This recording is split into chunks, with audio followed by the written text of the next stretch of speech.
certainly about 10 years ago was involved in the staff program here and is obviously known to some of you. So Jim is here to visit us today in connection with a CCAFS related position in ICRISAT, and also just to get up to speed with what ICRISAT is doing. And Jim is the theme leader for the CCAFS, the CRP7 CG Climate Change Program, theme number 2, which he'll say a little bit about today in CCAFS and talk more about his theme. So without more ado, Jim, over to you. Thank you, Peter. It is good to be back here. It's been, I was trying to remember exactly when the last time was. I think it's, no, I know I was here in 2007. I was here for the 35th anniversary. I think I was here once after that, but I'm trying to remember the dates. There's several familiar faces here. I'm sure all of you are familiar with CCAFS. It's equal to CRP7, although it was started not as a CRP but as a challenge program just at the time that the reformation of the CGIAR was underway. So actually our launch conference, our birthday celebration of the CCAFS challenge program was also our funeral, because the proposal for a CRP was due the weekend after the launch conference in Nairobi. I don't know if any of you were there at that.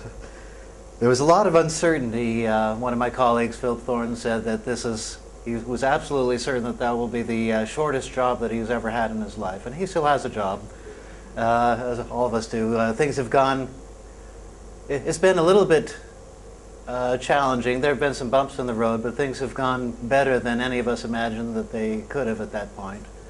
I imagine almost everyone in the CGIAR is feeling the stress. I'm one of the few people who's involved in the leadership of a CRP who's not a CGIAR person. I'm based at the International Research Institute for Climate and Society, which is at Columbia University in New York. So I'm going to give, for those of you who might not be familiar, I'm going to give you a very brief overview of the CCAFS program and its structure, its thematic structure. And then I'll talk about what I see as some of the emerging opportunities to adapt agriculture to a variable climate, to current climate variability, and the associated risk. It's necessarily going to be rather shallow, but I'm hoping that maybe I'll stimulate some points that we can discuss in some more depth as they align with your interests. And coincidentally, the things that I consider emerging opportunities are also the things that happen to be a part of the Theme 2 research agenda.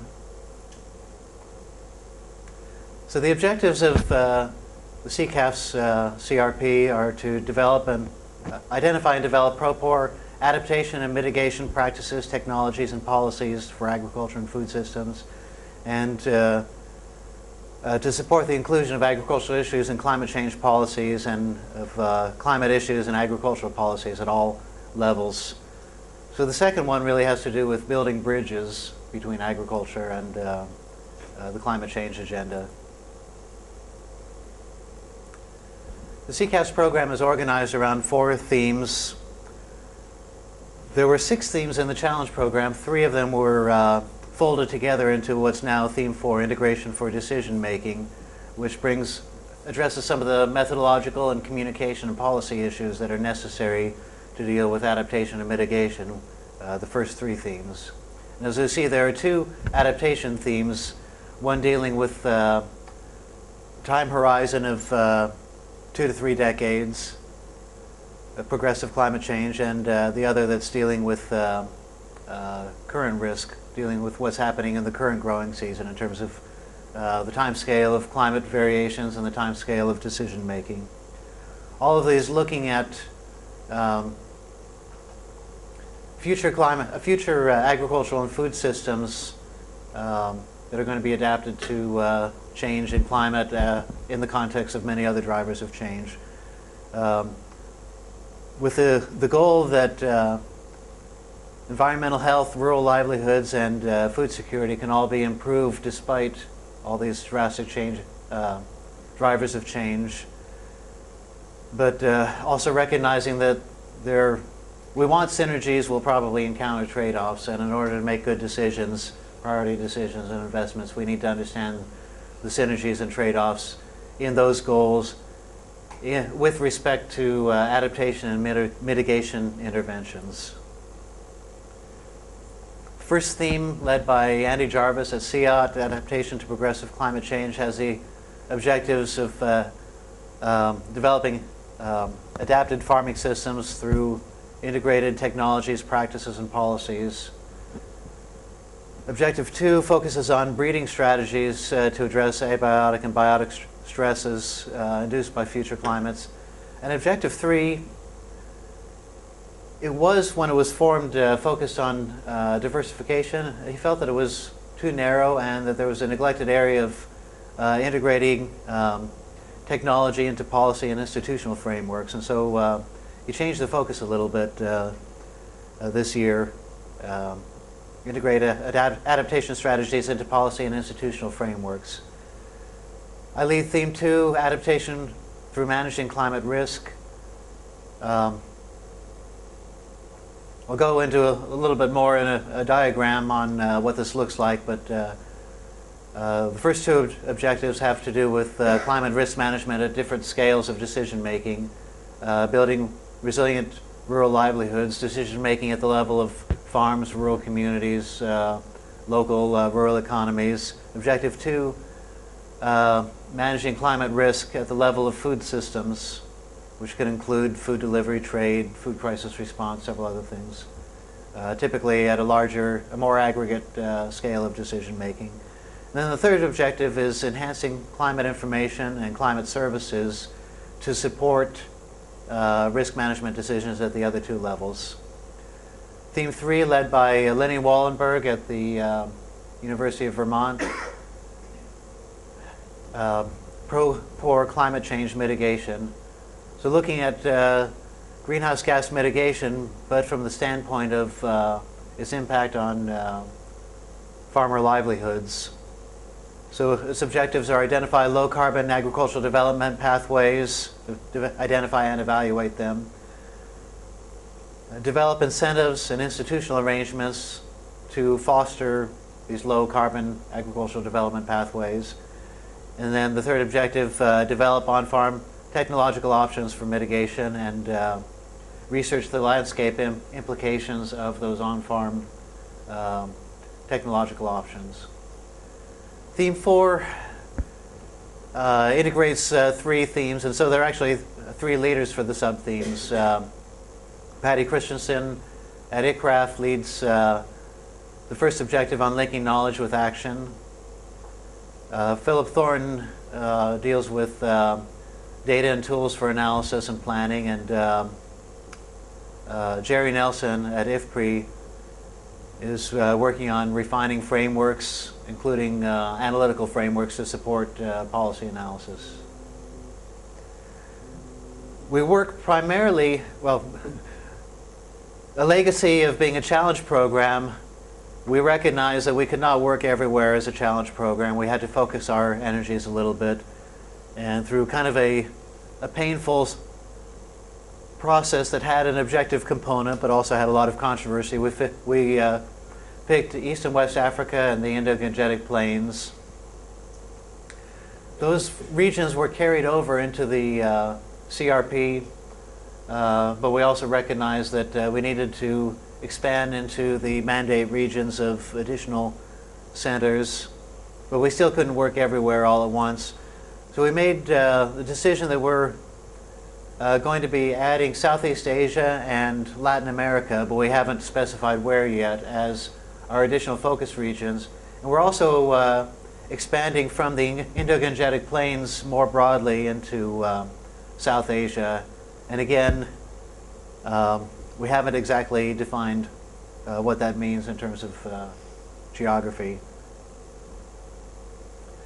And I'll go ahead and say something that I'm probably not supposed to say. This is something that I welcomed and that I've been encouraging, in part because a lot of what ICRISAT does is really important to the theme that I lead. And it's in my interest to have ICRISAT more involved, which means having CCAFS more involved where ICRISAT is working.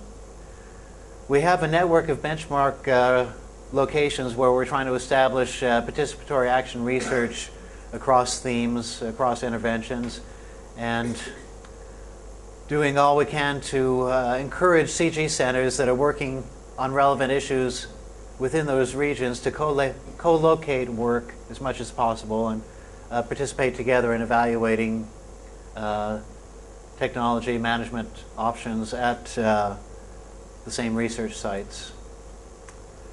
So now moving to the research areas within the theme that I'm leading, I don't think I need to make much of a case for this with this audience that climate-related risk is an impediment to agricultural development, and it's a necessary part of adapting to future climate change. Climate is a source of chronic poverty and vulnerability for a couple of reasons. One is that climate shocks periodically reverse development, cause farmers to have to divest productive assets, which will set them back, potentially lock them into poverty traps, and require costly humanitarian interventions if the outcome falls below some crisis level. And this is important for reasons that I hope I can communicate. If you think of some probability distribution of a climate-sensitive outcome, such as production, food consumption, income, farmer income, there's some threshold level at which the extreme is bad enough that it kicks in a number of safety nets and humanitarian relief and assistance programs that more often than not are pretty independent of agricultural development. Even at the level of the UN, you have the World Food Program and OSHA, which is independent of UNDP and FAO. And in many, fortunately not all, but in many governments, food crisis management is handled independently of ministries of agriculture. So there's a real disconnect when working just on different parts of the distribution of the same problem. There's also a level of significant hardship where a community will suffer but can recover on their own without outside intervention. Now, this is the visible side of climate risk, but there's also an opportunity cost to climate risk that's somewhat hidden, but maybe as serious or more serious. And this happens because of, well, for one thing, there's a moving target effect. I mean, this is because farmers have to manage based on some expected conditions, but management that's optimal for average conditions is going to be far from optimal in almost every individual year. So there's a tremendous loss of efficiency in management, the use of inputs. But not only this, there's an additional inefficiency because farmers can't afford to manage for average conditions because of the hardship in this area. They have to manage for something that's worse than average, that shows up as risk aversion. So farmers will typically tailor their management, their uptake of improved technology, use of inputs for fairly adverse climatic conditions. And so climate risk is an obstacle to uptake of technology that can improve livelihoods on average, but may increase the hardship in a climatically poor year. It not only affects farmers, but it affects market institutions, it affects food delivery, it can affect governments, and the relief trap comes in where there's a cycle and even in some places a culture of long-term dependence on humanitarian assistance and safety net programs where adverse climatic extremes are so frequent that humanitarian assistance of some form has just become a part of the farming system. And this institutional side of poverty traps tends to reinforce the farm-level poverty traps. And at least in terms of hydrology, in terms of the rainfall cycle, climate change is expected to increase climate variability in general, not everywhere, not for all climatic variables, but we can expect that it's, the problem isn't going to decrease, it may increase. So what I saw when I was writing the challenge program, the relevant chapter in the challenge program proposal a few years ago, well, my task then was to identify promising climate risk management interventions that are not already mainstreamed within the CCAFS. So breeding for stress tolerance,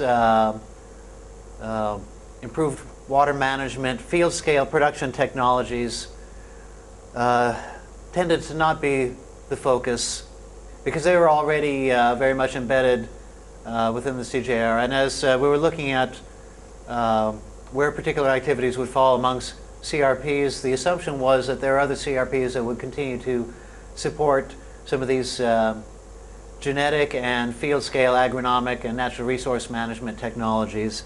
So I was looking at things that are promising and underexploited, either because they're very new or they've been constrained by gaps in knowledge, gaps in evidence, gaps in capacity, gaps in tools and methodology, gaps in data and information perhaps, gaps in infrastructure, gaps in coordination, where some new research might open up new doors. So the ones that the opportunities that I'll talk about are what I'll call design diversification. I'll explain that in a moment. Index-based insurance and other risk transfer instruments, adaptive response to advanced information, local traditional knowledge that may be scalable, may be transferable, and potentially several risk management options at the level of food systems that even in my own mind and in the themes agenda are still evolving, still not adequately defined. And then opportunities to support these other risk management interventions through improved climate information and its delivery and services surrounding climate information. Design diversification, I think all of us understand that diversification can reduce risk. If any of you have investments or retirement in some kind of a mutual fund that diversifies among several different investments so that the portfolio risk is much less than the average risk of the individual investments. The same thing can happen with cultivars of a particular crop at the field scale. A farmer in Tamil Nadu on a very small plot of land explained to us that he was growing both bunch type and runner type varieties of peanuts. It looks like monoculture, but it's two different cultivars that are staggered in their phenology and their sensitivity to short-term drought stress as a risk management strategy. And it suggests that maybe we shouldn't just be looking at stress tolerance of individual cultivars, but of mixes of cultivars. And this is also obvious at the farm level, mixing different crops that differ in their sensitivity to stress or their phenology, or completely different growing seasons that may be weakly correlated with each other. Mixing crops and livestock or other enterprises. I have an example here, an analytical example, also from Tamil Nadu, showing the, this is based on simulation modeling, but this shows the probability distribution of farm income of a small farm. If you assume that that farmer is profit maximizing under the simplistic assumptions, he or she would grow 100% cotton under the given set of prices because on average that's more profitable than groundnut. with a moderate level of risk aversion, that same farmer would grow about 2/3 groundnut and 1/3 cotton. And that would reduce mean income a pretty small amount, but cut variability in half or more than in half. And that's because the cotton extends into the Rabi season, and there's a negative correlation of rainfall between the Kharif and Rabi season, and that means that yields are only weakly correlated between the two crops. And one of the points here is that diversification itself doesn't reduce risk. It matters what kind of diversification. The yields or income from the different enterprises have to be imperfectly correlated in order to get a risk benefit. So there's a need to be systematic about diversification. There's some interesting questions as you go from field to farm and household level. What kind of diversification matters? Is biodiversity really the thing that will build climate resilience? There's a strong movement insisting, yes, what we need is biodiversity, for some pretty sound arguments, but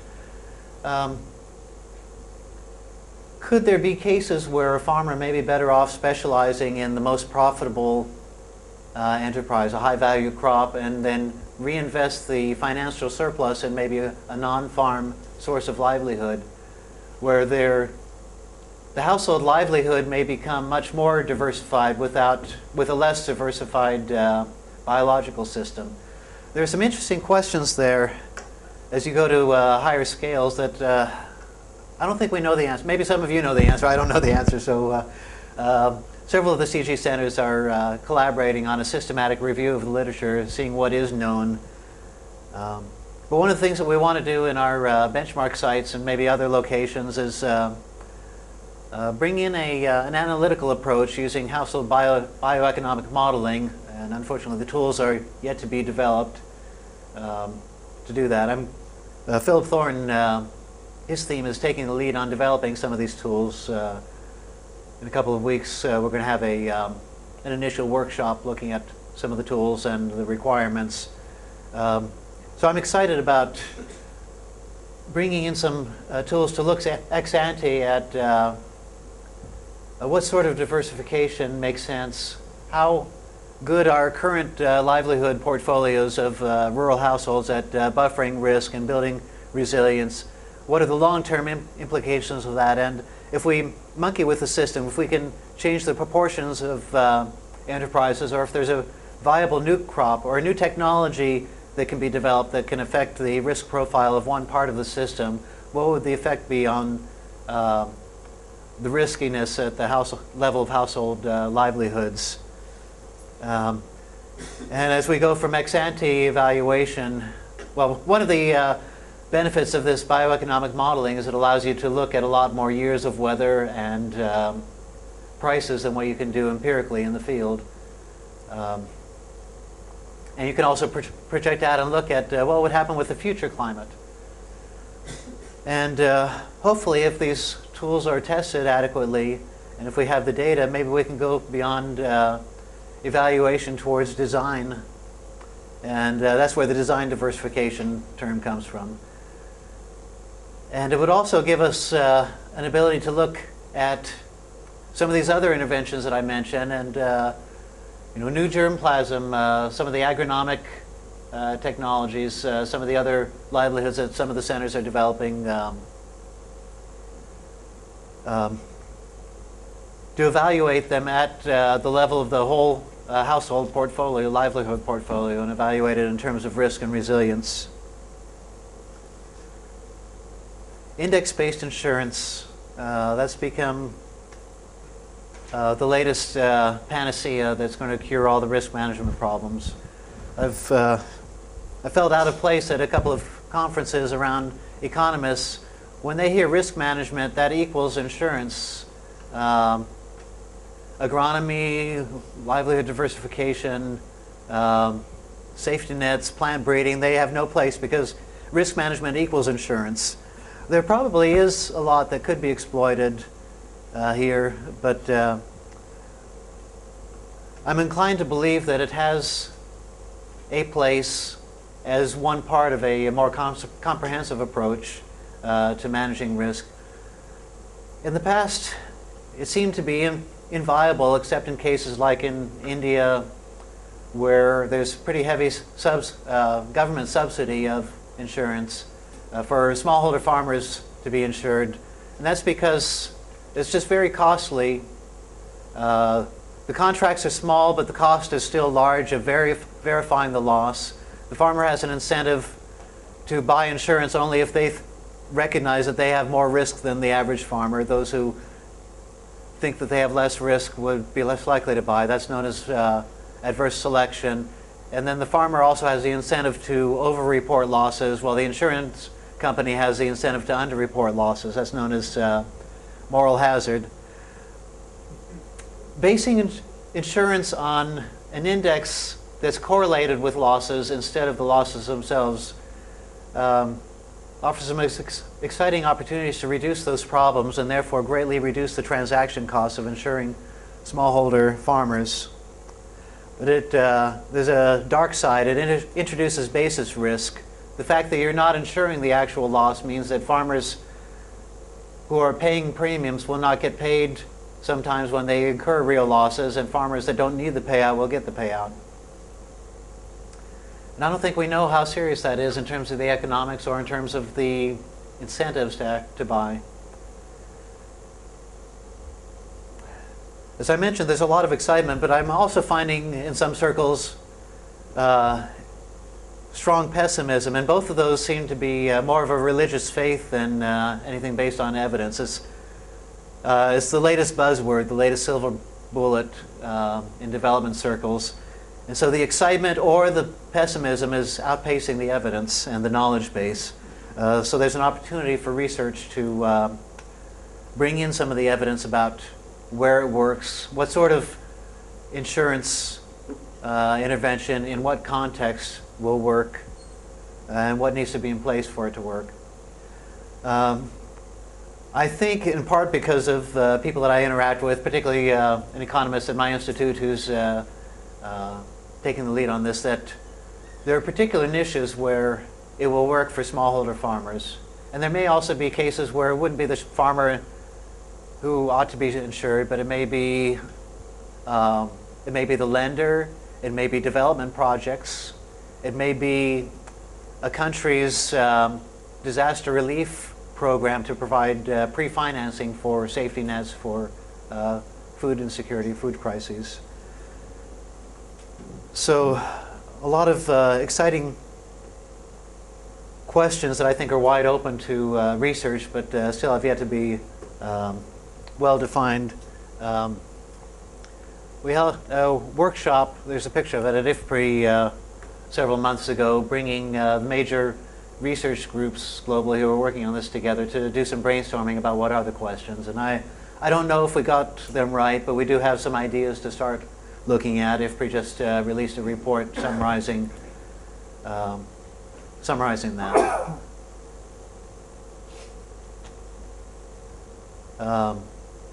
Adaptive management of farms and livelihoods and food system using advanced information. This is an area that I've worked on, and those of you who've heard me talk at ICRISAT before, it's been about this topic. Particularly seasonal climate forecasts, which make it possible to anticipate outcomes for the upcoming growing season, early in the growing season, or even before the start of the season, when a number of strategic decisions have to be made. But there are other timescales of information that are relevant as well that we want to look at. So seasonal, all the way down to short-term weather forecasts, as it's translated into forecasts of crops, forage, pests and diseases, maybe hydrology, water resources. The rationale for assuming that this has value, as I mentioned before, is that management that's optimal on average, which is illustrated here in a modeling study, an idealized modeling study in East Africa with a red line, is going to be far from optimal in most years. So we optimize nitrogen fertilizer and stand density with simulation modeling. and looked at the potential value of a plausible seasonal forecast system in a simplistic enterprise level analysis, not looking at risk aversion or whole farm economics, but looking at the profit maximizing commercial maize farmer. And in this case, the estimated value of the imperfect GCM climate model-based forecast was about, well, optimally using it with these simplifying assumptions would increase farmer income on average about 25%.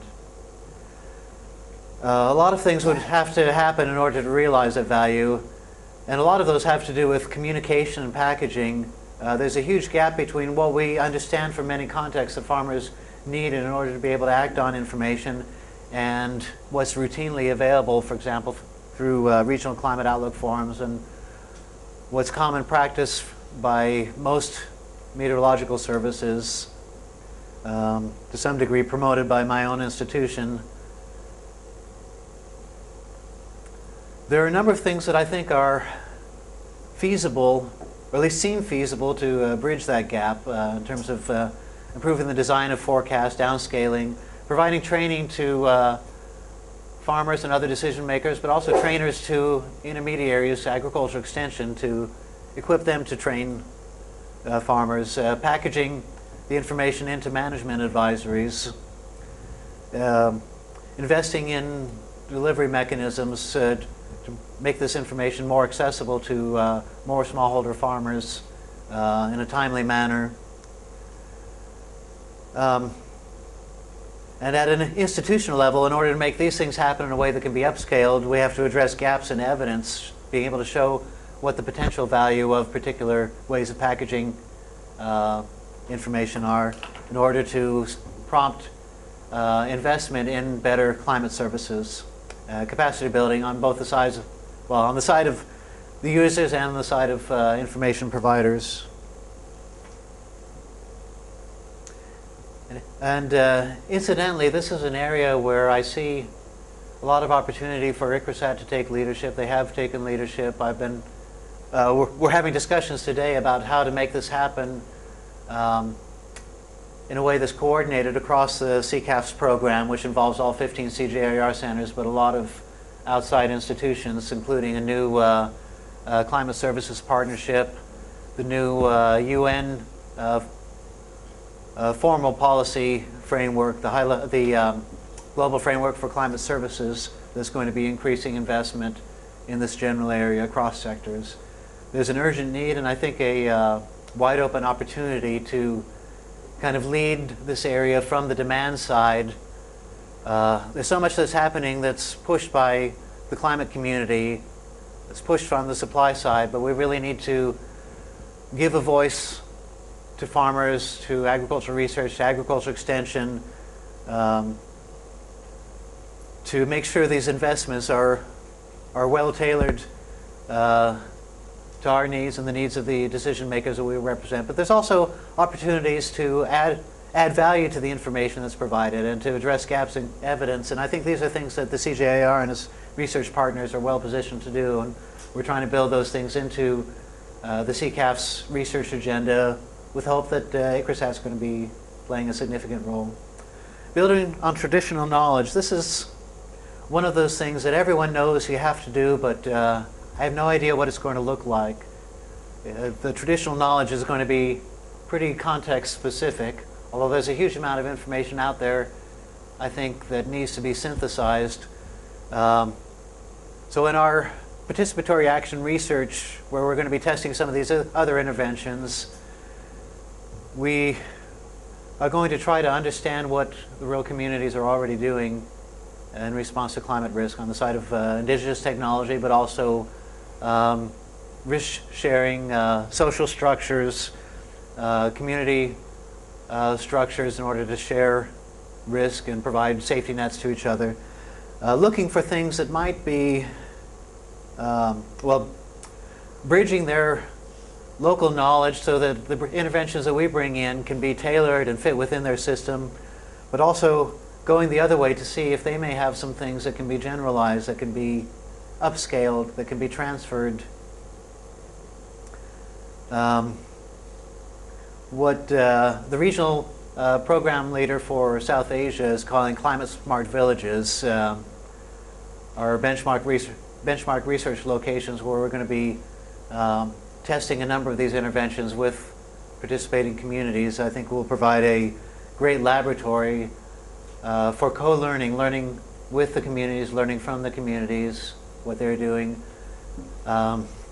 balancing the need to tailor all of these solutions to the needs on the ground, learning how to make them more effective in these specific contexts to show development impact, but also from the lessons learned doing that in many different contexts at, I forget what the count is, but on the order of 15 to 20 sites in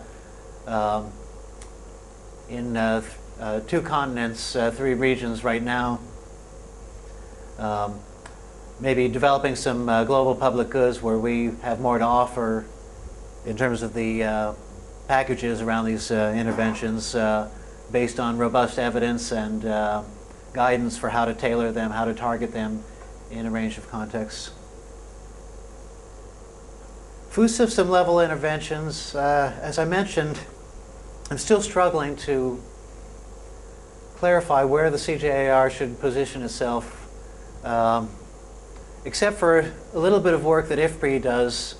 For the most part, this involves different partners from the CJAR, and as I mentioned, in many governments and even at the level of UN, it deals with the same issues of managing climate-related risk for agriculture and food security.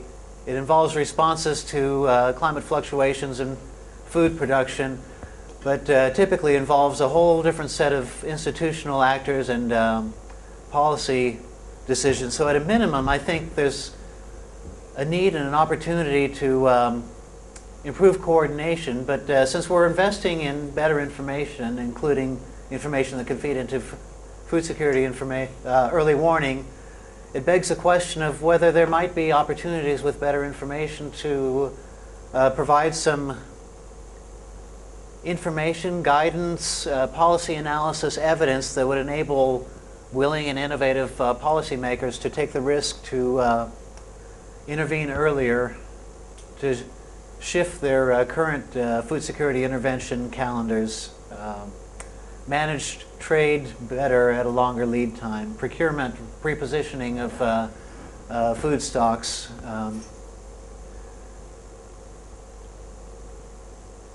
interventions such as trade or releasing food stocks to manage price fluctuations, avoiding the sort of maladaptive responses such as we saw a few years ago during the global spike in rice prices, where countries froze exports and exaggerated the price fluctuations unnecessarily. At a more local level,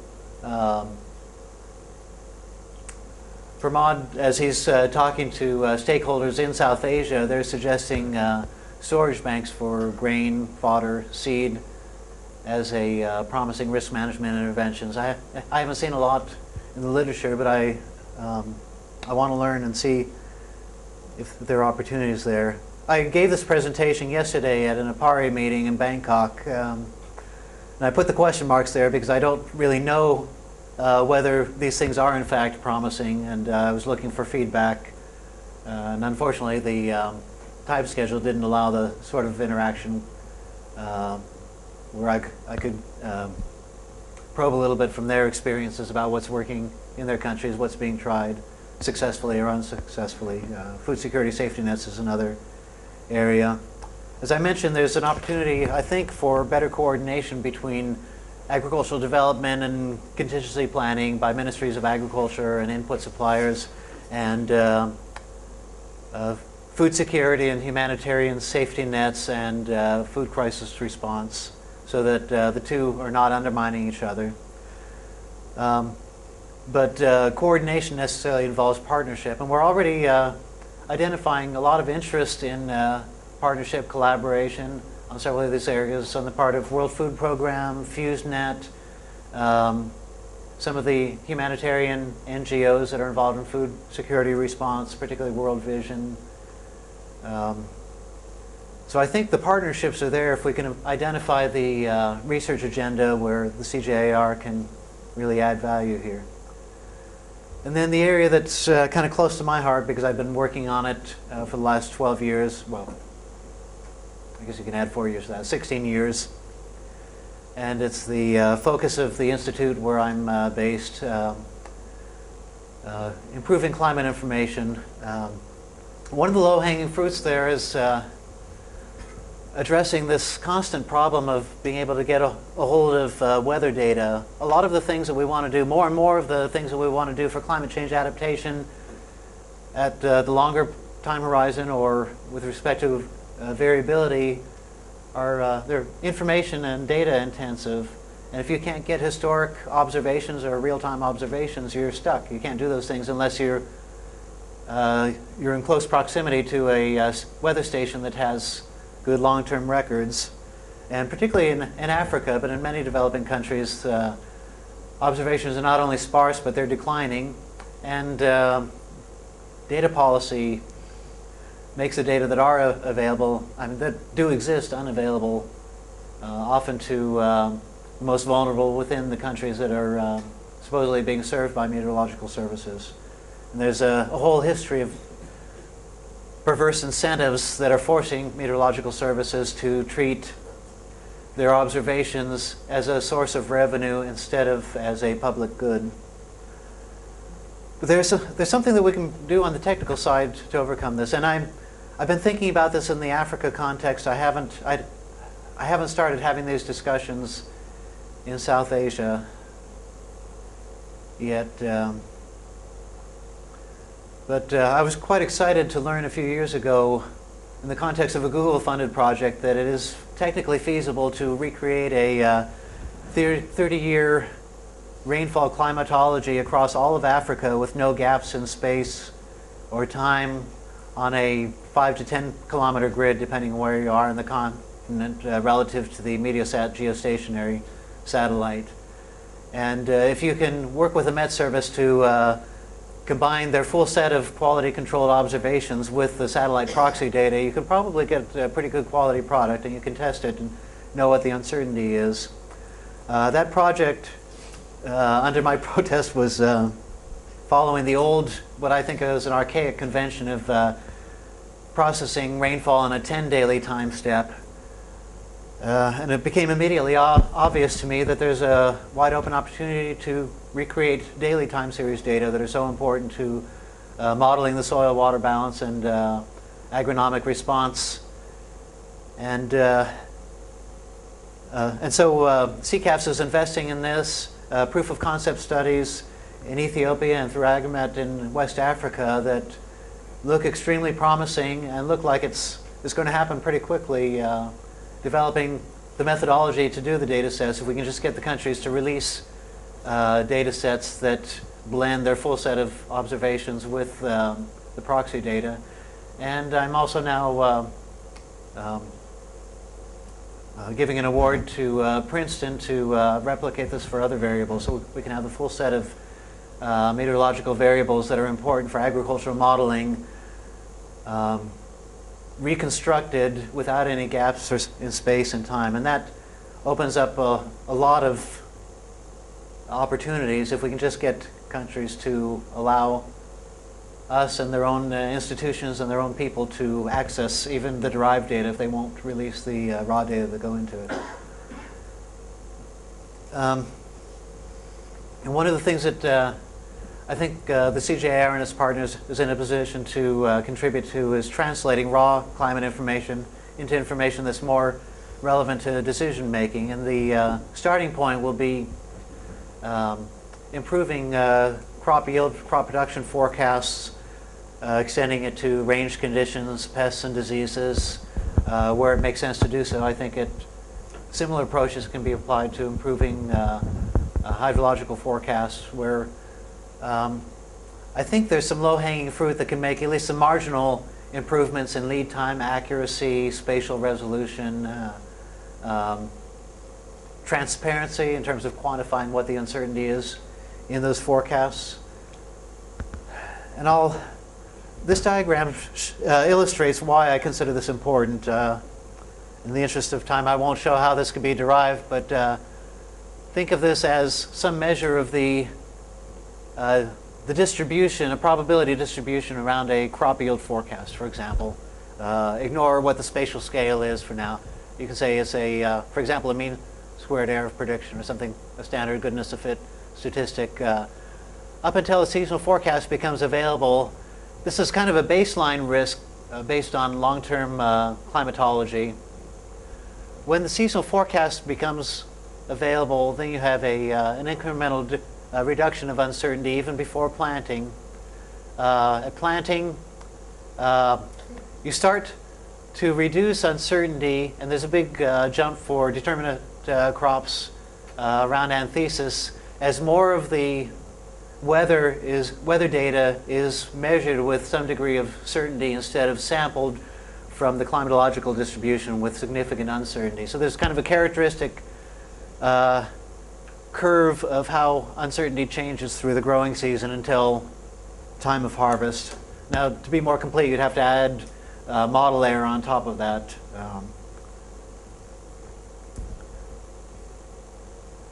There are a number of applications where the same kind of information can be used. Risk analysis for evaluating technology for designing insurance contracts and pricing the insurance contracts appropriately.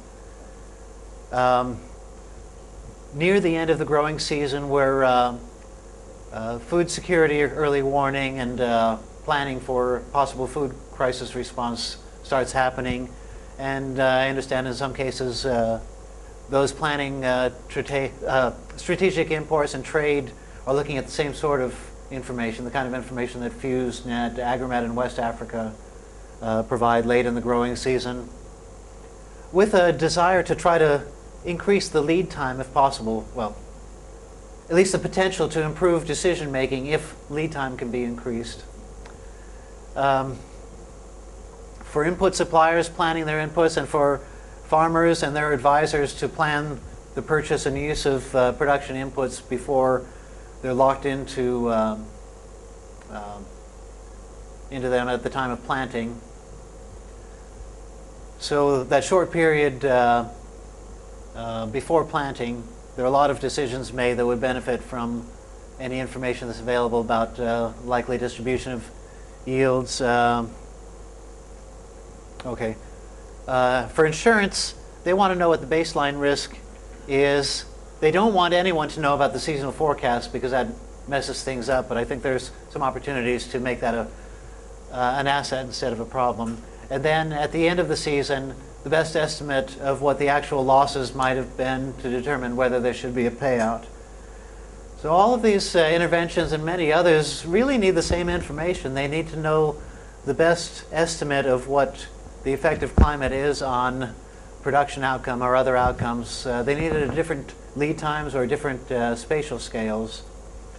So I feel that investing in this area can be a contribution to a range of risk management interventions and capitalize on a lot of talent that's in the CCAR. So the specific areas that I think CCAFS is in a position to make some pretty quick gains on. I already mentioned developing blended meteorological data sets, blending station observations and satellite data, and testing their use as an input into agricultural modeling. The integration of seasonal climate forecasts to reduce the climatic component of uncertainty, increase lead time of forecasts, reduce uncertainty early in the growing season in particular. Remote sensing data assimilation, assimilating remote sensing of vegetation, of soil moisture into crop or rangeland simulation models. And one of the things that I finally admitted to myself when I was looking for a way around it is that in order to do these things well, we're going to have to invest in some tools, some software tools. I was trying to avoid CCAFS branded crop forecasting platforms, but I think we have to bite the bullet and invest in some software to provide a friendly environment for researchers to work together on either testing methodology or developing some of this methodology without each of them having to replicate all of the software infrastructure, but also to do it in a way that can allow it to go pretty quickly into operational use. There's going to be a workshop in Sri Lanka next week on crop forecasting with researchers and potential users, and so this is one of the topics that we're going to be discussing in the South Asian context. And then there's also an institutional side of climate information that I'm quite interested in. There's at least some good arguments that climate information is not as effective as it could be because of gaps in salience. The information that's available is not optimally designed in terms of scale, format, content, timing to actual decisions, access problems, particularly if you're looking at dispersed rural communities. There are some fascinating things being done in India at a massive scale, unprecedented anywhere in the world, to deliver information to rural communities, to addressing the access problem. And I'm really anxious to find out whether they're doing it in a way that preserves salience, builds capacity to respond, addresses legitimacy, and all of these other things. I think there's some interesting things to learn here. Capacity to respond on the part of users, part of it's training, part of it's putting other things into place so that they can respond effectively. Legitimacy has to do with the sense of whether the end users have sufficient ownership, voice in the climate services so that they feel that it's something that they trust, they know it's in their best interest, they're going to use it optimally because it's something that's theirs and not something that's thrust on them by an organization, a government agency that they may or may not trust. A practical way to deal with this in the short term is some case studies of good practice. We're working with USAID in West Africa evaluating Mali's 30-year-old agri-meteorological advisory service program that has a number of very attractive elements, and they open themselves up to independent scrutiny about what's working, what's not working on the ground, with the USAID interested in investing regionally to upscale some of the positive lessons. And now I'm interested to see whether there might be opportunities in South Asia, particularly in India, where there's a lot of work going on. I'm going to have a discussion with the director of the Indian Met Department tomorrow to see whether they will provide the same transparency for some of their nationwide programs for the same sort of scrutiny, but we won't be able to probably do it in the same depth as in Mali, or to get some guidance about other innovations in India, and perhaps some self-reported case studies in other places. A lot of this is happening in the context of the new Climate Services Partnership that came out of a conference in International Climate Services Conference in November that my institute was hosted. It was instrumental in pulling together, but has a lot of interested donors and climate services providers, and some institutional users, and CCAFS as co-sponsors. So within this context, we want to take some of these case studies and these more in-depth evaluations and use that as input to South-South learning in what I'm hoping early November will be a pretty high-profile workshop bringing together South Asia and Africa to learn, share experience, identify best practices, and admit where current practices are not best practices for farmer-focused weather and climate information and advisory initiatives. Hopefully also bringing in a number of interested donors who might partner with us in investing in upscaling. So these things, the way these things pull together, as I mentioned, there are three objectives. Management of climate risk at the local scale, with the goal of building resilient rural livelihoods, and at the food system level, typically national and regional, with the goal of enhancing food security. And a third objective, improving climate information products and services with the goal of enhancing both food security and rural livelihoods by supporting those risk management interventions. As a research program, we want to be strategic about filling gaps in knowledge, tools and methods, evidence, capacity, coordination, perhaps some other areas. And I know it's pushing the limits on what's research and what's development. I'm okay with that. It's going downstream a bit when you're looking at capacity, coordination. I think for good reason. And for good reason, all of us, whatever CRPs you're involved in, I'm sure you're hearing the same thing. We have to be more aware of social and particularly gender inequities that have limited the impact of the CGIAR's work in the past, and look at all of these interventions through a gender equity lens. So the outcomes we're fostering are enhanced climate services, improved climate-informed responses by food system stakeholders, leading to the impact of more resilient food systems and improved food security. The outcome of enhanced support for managing climate risk locally, leading to the impact of more climate resilient and less risky rural livelihoods. Thank you. Okay, well, thank you very much, Jim, for a very comprehensive view of your program, especially for the additional comments and personal information. I will just take a few questions, and then as the program is allowed, we have coffee. So as long as you queue up nicely to ask good questions, one at a time, there'll be more opportunity for interaction. Is there any, anyone want to ask a few questions now in 5 minutes? Yes, GB. Yeah, thank you very much. Once again, very elaborate seminar. I noted down, I'm basically an entomologist. I don't know much about climate change and those things. But I made 2 points here. You mentioned biological diversification and ecological economic diversification. You know, in India, it's very clear the past 50 years we lost the total crop diversification. That's the reason the failure of crops and all this uncertainty happened in agriculture. That's one of the needs. So how to make really a line between these two? Everybody wants, diversification, biodiversification. They don't want to cut trees. They don't want to kill insect pests and several types. But economic diversification, how to make it? But 10 years back, I used to give farmers 10 options. This crop is better, this crop is better. Now I don't have any options. And the other interesting thing you mentioned about level of uncertainty starting from sowing to marketing. Well, uncertainty is going to decrease as the crop grows and market approach according to your figure. But yesterday in Warangal market, the chili farmers, the market was 6,000 rupees per quintal of dry chilies, and several farmers approached, and all of a sudden it became 2,000.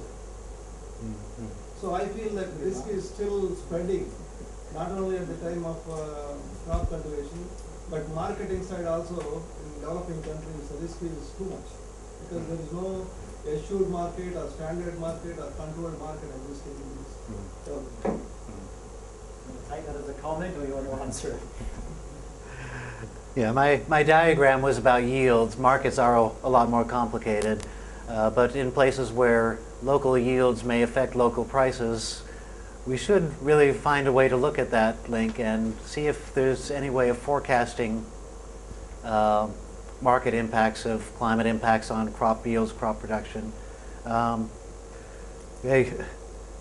Your other comment acknowledges trade-offs, possible trade-offs that we don't understand fully between perhaps biodiversity and economic diversity. Just intuitively, I don't think there's a trade-off. I don't think you have to sacrifice one for the other. If you have several crops, several enterprises that have well-developed markets where they're all more or less equally profitable, but if you have a case where there's maybe one dominant crop that's more profitable than any others, from a livelihood standpoint, it probably will be better for the farmer economically in the long run to generate a surplus, maximize that economic surplus as long as they don't get wiped out by a drought or a climate shock while they're generating that surplus, and then reinvest that in something else. But I think the answers to these questions about what sort of diversification is best for the farmer and whether you have to sacrifice ecological diversification to get the best long-term livelihood benefits. I think those are going to be very context-specific questions, but maybe we can find systematic tools to look at that analytically ex ante with some modeling rather than totally trial and error. Jim, thanks for the seminar. Excellent. Thank you. You alluded to the link between climate forecasting and farmers' coping mechanisms and also food aid.